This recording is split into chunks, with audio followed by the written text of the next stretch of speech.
The security of the electric grid is critically important to most Americans, and as with many, many things, most Americans don't realize how important it is to them. When an incident happens, then everybody starts wringing their hands and say, why didn't we do this or do that?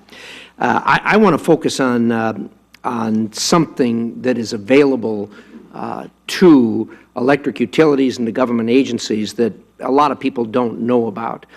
In my state, in Idaho, we have a facility called the Idaho National Laboratory. It is the flagship laboratory for nuclear energy, has been since the 1940s. It is the lead laboratory in America for nuclear energy. What most people don't realize, and the reason it is that is because that's where the first reactor was built and the first electricity was generated and the first light bulbs lit. But what most people don't realize is they have a lot of other missions, and one of them is exactly what we're talking about, and that is grid security. And since this is a relatively, and I use the word relatively, new area of focus, although electric utilities have been focused on this for many, many years, it has become so sophisticated that it takes much more than what would be an ordinary effort.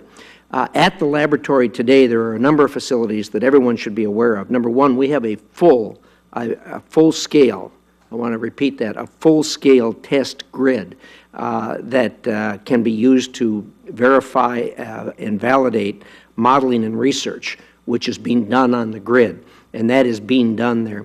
We have a SCADA test bed, and this is a joint program with Sandia National Laboratory, and it supports industry and government efforts to enhance the cybersecurity of control systems that are being used throughout the electric industry, not only the electric industry, but also oil and gas industries.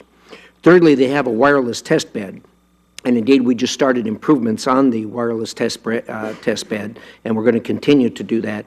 And as we all know, there are more and more every day components that are being connected to the grid that are wireless. So this wireless test bed is extremely important as we move forward with grid security.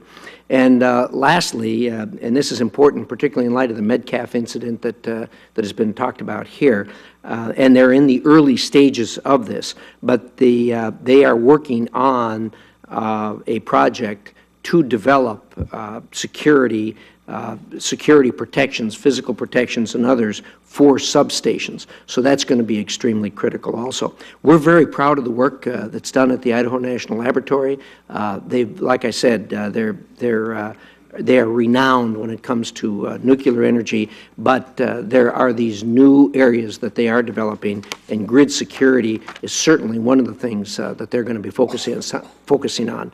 The reason I wanted to say what I've said about this is I want to make sure that everyone in the industry, everyone in the government agencies knows that these facilities are available, because sometimes they have a tendency to fly under the radar. So I want to state that for the record, and thank you for making the time available, Madam.